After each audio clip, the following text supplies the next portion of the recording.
और मुझे याद है, मैं कभी मेरी विदेश यात्रा के समय एक देश के बहुत बड़े नेता मुझे पूछ रहे थे कि क्या भारत में बेटियां स्टेम की तरफ रुचि रखती है, वहां पढ़ती है क्या?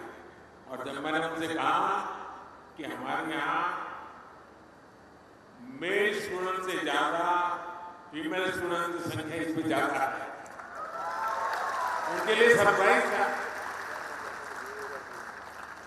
बोइंग सुकन्या प्रोग्राम को भारत की बेटियों के इस सामर्थ्य का भी बहुत लाभ मिलने जा रहा है।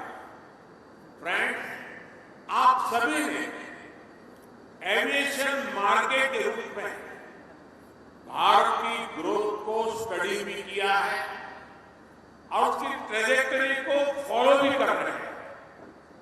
पिछले एक दशक में भारत का एविएशन मार्केट पूरी तरह से ट्रांसफॉर्म हो गया। आज एविएशन सेक्टर से जुड़ा हर स्टेक होल्डर नए उत्साह से भरा हुआ है। मैन्युफैक्चरिंग से लेकर सर्विसेज तक हर स्टेक होल्डर भारत में नई संभावनाएं तलाश रहा है। आज भारत दुनिया का तीसरा बड़ा डोमेस्टिक एविएशन मार्केट बन चुका है।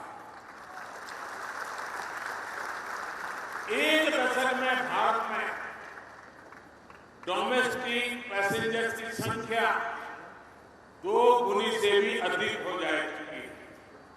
इसमें उड़ान जैसी योजनाओं ने बड़ी भूमिका निभाई है। अब अगले कुछ वर्षों में डोमेस्टिक पैसेंजर्स की संख्या और भी बढ़ने जा रही है। इतनी बड़ी डिमांड को देखते हुए ही हमारी एयरलाइंस ने सैकड़ों नए एयरक्राफ्ट का ऑर्डर दिया है। यानी भारत दुनिया के एविएशन मार्केट को एक नई ऊर्जा देने जा रहा है।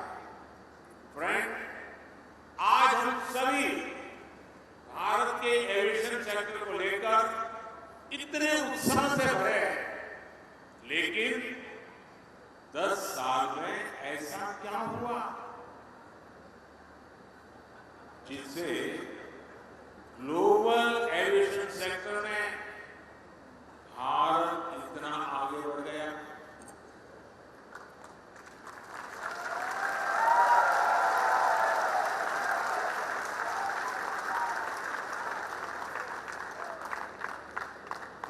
ये इसलिए हुआ क्योंकि आज भारत अपने नागरिकों की एस्पिरेशंस और ईज ऑफ लिविंग को सर्वोपरि रखते हुए काम कर रहा है। एक समय था जब पुअर एयर कनेक्टिविटी हमारे यहां बहुत बड़ा चैलेंज है। इस वजह से भारत अपने पोटेंशियल को परफॉर्मेंस में नहीं बदल पा रहा। इसलिए हमने कनेक्टिविटी इंफ्रास्ट्रक्चर में इन्वेस्टमेंट को अपनी प्राथमिकता बनाया। आज भारत दुनिया के सबसे वेल कनेक्टेड मार्केट में से एक बन रहा है। 2014 में भारत में 70 के आसपास ऑपरेशनल एयरपोर्ट थे। आज देश में 150 के आसपास ऑपरेशनल एयरपोर्ट है। हमने नए एयरपोर्ट ही नहीं बनाए, बल्कि अपने एयरपोर्ट की एफिशिएंसी को भी कई गुना बढ़ाया। फ्रेंड, भारत की एयरपोर्ट कैपेसिटी बढ़ने से एयर कार्गो के क्षेत्र में भी तेजी से बढ़ोतरी हुई। इससे भारत के दूर सुदूर के क्षेत्रों के प्रोडक्ट उसको इंटरनेशनल मार्केट तक पहुंचाना आसान होगा। तेजी से बढ़ता एविएशन सेक्टर भारत की ओवरऑल ग्रोथ गति दे रही है। फ्रेंड्स, अपने एविएशन सेक्टर की ग्रोथ बन रही है और तेज हो, इसके लिए भारत पॉलिसी लेवल पर लगातार कदम उठा रहा है।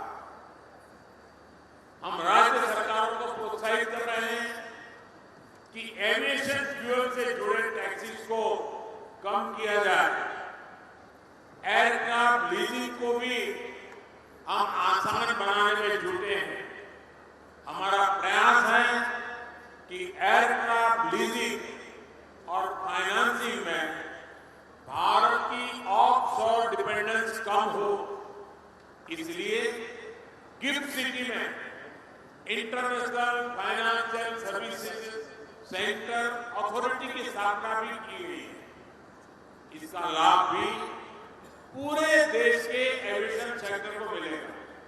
साथियों, लाल किले से मैंने कहा था, यही समय है, सही समय।